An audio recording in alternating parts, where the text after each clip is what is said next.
Mgutu shuge minaongea kila kitu. And guess what? Hatuja import this time round tuna VaaKenya. I'll see you. Listen. Hi guys, how you doing? It's your girl Desiree again, and it's the Entrepreneur series. And today it's not a lecture. Today it's a very chill Friday. I'm shooting this on Friday, so it's a very chill Friday. And I had some work was supposed to have submitted to some writer like a few days ago, and I didn't get time to do it. They needed to get to know me better so that they could write about VaaKenya. And I thought, how best this I already have a YouTube channel. How easy this be? 2 birds, 1 stone. So these are the questions written by the writer. Try to get to know who I am as a person, and there are 24 questions. So I'm going to about these 24 questions, get to know me. So it's both getting to know me and getting to know VaaKenya, and this is gonna be amazing. I'm gonna be reading the questions and answering them. So let's get to it. I am so nervous. With Entrepreneur here, and let's find out what the writer wanted to know about me. So the first question is, what did you want to be when you grow up? That is a hard one. As a person, I wanted to be a lot of things. First, a doctor. That was weird because I hate blood. I think I wanted to be a doctor like every other kid before that. But as I grew up, I really wanted to do something that's amazing. I didn't know what that was. But in that future, it had some form of problem solving, creating solutions. It just had to be something around that. And then, so VaaKenya is just much like a vehicle to an end. I did not know how that looked like, but just had to be something amazing. Number 2, if you're not doing what you wanted to be, do you regret it? And what's your personal philosophy about regret? I don't regret what I'm doing. I would have regretted what I'm doing if I would have gotten a job. That I would have regretted, but I would have loved the free money. That's what I feel employment is. It's employment feels like free money. I would have really enjoyed the free money.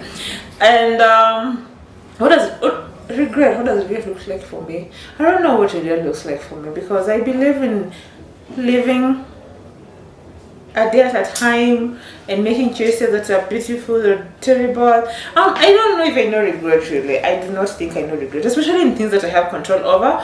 I know what regret is. Tell me about your childhood. This one had the drama. My childhood had drama. The good, the bad, and the ugly. First of all, I did not grow up in a normal household. I went to 7 primary schools. I kid you not, 7. Class 1, class 2, literally, I had to 7 primary schools. There is no way that was a normal childhood. The places I started getting some form of it was like relax. Some form of routine was high school. That was the first time I got some form of routine. My parents got divorced at a very early age. I was always in court most time in my primary school days. My childhood had a lot of drama. My dad married a lot of women. My mom never remarried. She was such a weird family. I never had a normal childhood. But there's one thing I love the most about growing up the way I did. It taught me becoming a people. It taught me how to negotiate, and number 2, it also taught me how to relate with a lot of people. My first boyfriend used to say I could literally fit in anywhere. I don't know how true that is, but yeah, I'm a very easy person. Having such a chaotic childhood gave me a way of finding a way of relating to literally anyone. So that's that. The other thing, do you feel what you studied is relevant to what you do today? And what is your personal philosophy about your good education? That is a hard one, but let me try and answer it as much as possible. I feel what I studied was slightly relevant because for me it was about getting a degree. And I belong to the group of people who went to university at a very young age. I was 17 when I was in IGA. So whatever I did was not important. Even when I just go get a degree, it was just about getting a bachelor's. And I love my degree. I got to meet some amazing mentors, some amazing teachers, and my department was very intense. I loved the school environment in those 4 years, though they were very rough. I don't even graduate the first class. I got second class uppers. So I loved my education, and I loved how our courses were structured because our lecturers used to force us to think outside the box. And this is a funny story. most of IGAT gets that, but this part of IGAT does not get that. But so our department was one of those few departments that actually our mentors and teachers cared. So we were being forced to get out of our comfort zone. Our teachers actually cared about what we wrote in our papers, what we wrote in our, as in the entire teaching system for us was about preparing us in the world. And this is the funny story. I have not met an Igatonian failing in life. Shout out to Igatonians in this. I haven't yet. So if most university would care, and if educators would care about what they do to their students, that would bring a better Kenya. And by caring is by trying to make, because in our entire 4 years we were being forced to think local. Like even our term paper, we were told when you write a term paper, your term paper should focus on, you have to quote an international paper, quote a national paper, quote a local paper. Make a local paper, I mean like a county paper, as in that kind of thinking. So it used to keep forcing us to think about what? Kenya. And that's why I launched VaaKenya. After going through my business model, I found a way of actually serving Kenyans. And it's not easy, but it's possible. It's possible. A better Kenya is possible. Why shoes? Why not something else? Really? Oh, it was not important what I was going to do, but shoes made more sense than anything else. Why shoes make more sense? I am a size 43 man. And so when I got a solution for myself, it just made sense, and I hope that out there that people who have the same solution like I do have, and the numbers have made so much sense. There's so many women, there's so many men out there who are not finding fitting shoes, who are not finding well comfortable shoes. It's been that like that. So I think shoes has made so much sense, and for us currently, we've gone into the fashion industry and realized there's so many gaps in the fashion industry, and VaaKenya is thinking about evolving to be the African brand, the one that actually does affordable, high quality fashion. By affordable, I mean as low. For example, you're gonna get something amazing. A lot of 500 shoes, you're gonna get something amazing. That kind of thing. So you're thinking of branching out to do bags, to do more of footwear, to do more of clothing, to do more of branding. I don't know how that future looks like, but we wanna grow an e-commerce that caters truly for the Africans, by Africans for Africans. So that's the next question. Now we are at question number 7. Guy, you have 24 more to go. Question: what drives you as a person? And it doesn't have to be about VK. What drives you as a person is my very I get bored a lot. I think, and usually so I'm constantly trying to fill my time with non-boring stuff. And that's what drives me. I'm a Libra. I am so out there. I am like, let's not just go there. But what drives me as a person is I like helping. I like feeling like I've touched lives, I think. And I love, I don't know, I'm such a vibe. That's what drives me. I like hanging out with people who are driving my vibiness. And I think mostly I'm being driven by boredom. I love challenges a lot. Number 8. What do you do in your free time? And this is what he said. And I know you'll say you have no free time. True, we don't have any free time considering our lives, or considering my life as a person. But what I do a lot is sleep. I sleep a lot. Anytime I have free time, I usually sleep. I sleep a lot on TikTok. So 2 things: making stupid videos and browsing through the internet and sleeping. I've never watched a single show or movie without sleeping at some point. I've never gotten through anything. So I think mine is sleep. That's how I recharge, and that's how I disconnect from people. Number 9. What do you think? Hey, Miney, come here. Come. Hey, yes. Okay, what do you think? Okay, number, hi, Miney. Say hello to our people. Say hello. Okay. Number 9. What do you think is the biggest strength as a person and as VK? My biggest strength as a person is my personality and how I grew up. I think my biggest strength came from that. I am very good with people. There is no one I cannot inspire. There's nothing I cannot turn around when I really put my mind to it. So that's one of my biggest strengths. And I'm a go-getter. I literally go for whatever I want, no matter sometimes I keep saying no matter the price. I think of myself more like We were having this conversation between a crocodile and a shark, and I think I'm more like a crocodile. I am a survivor. I go for what I want, for when I want, and I can survive anything. Crocodile survives 250 million years. So I guess that's something. That is number 9. Number 10 is, can you describe the process that go into making shoes? I don't think I have to do that. I'm going to leave a video here. It's very simple design. That's not important for me. So I'm going to skip number 10. Let's go to number 11. Number 11, do you think of yourself primarily as an artist or as an entrepreneur? I think I'm an entrepreneur, and I was raised that way. My parents made sure I was an entrepreneur. So I am more of an entrepreneur, less of an artist. I suck at being an artist. Yeah, I'm also an entrepreneur. That's all an easy one. Number 12. What's your personal philosophy about money? I think money attracts value. Money goes where value is, and money grows value. So that is just my philosophy. So anytime I am broke, I know I'm not creating value. It is a non-brainer. It is literally a non-brainer. I don't have money, I'm not creating value. So that's how I know, and that's how I know my low seasons, especially when sometimes I'm really low on energy. So those are the days that I'm usually very broke, and it's because I'm not creating any value. So I know money goes where value is created.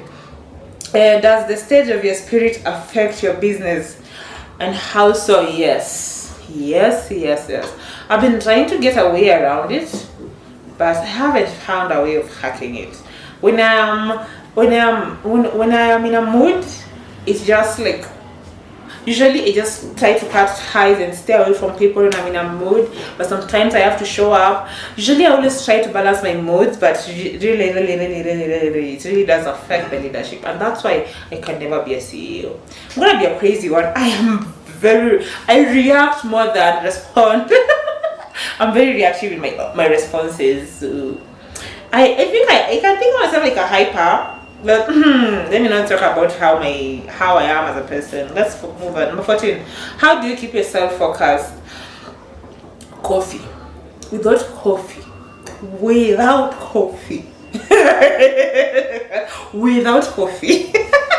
A lot will not get done. The reason my mouth moves sometimes, the reason I think it's just coffee. I have a very bad relationship with coffee. And this is a funny story. I'm actually intolerant to it. It's not good for my system, but there's no alternative for me. So in my head, this is what he said, because he was focusing on me and Jerry. In my head, both of you, one of you is Steve Jobs and the other one is Steve Wozniak. In terms of skills and personality, you bring on the collaboration. Am I into something? I'm an serikali inipe kazi. Patia tu kazi, please. I don't think of myself as either of those.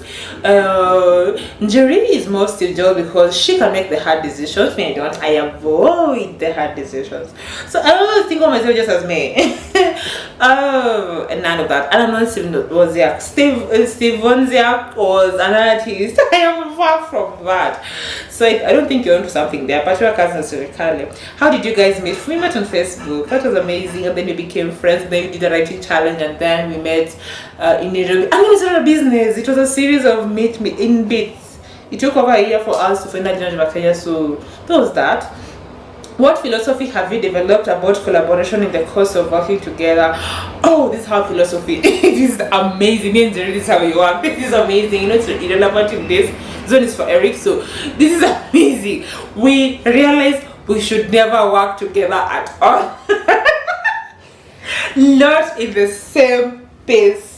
So usually we just split work. Like for example, something needs to be done, Jerry does the part that she's good at, I do the part that I'm good at. So there's one thing we've learned, there are things I'm very good at, there are things Jerry is very good at, and that's just us.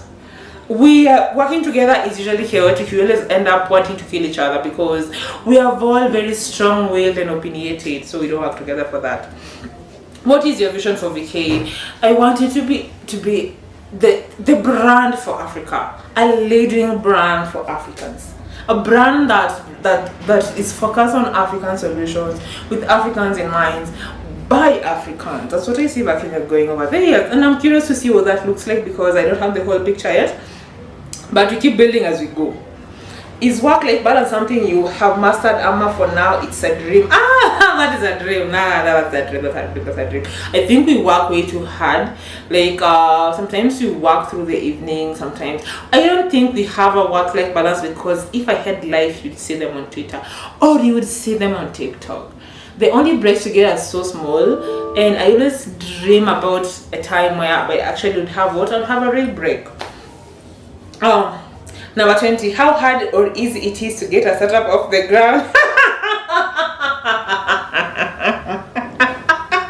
That is my answer.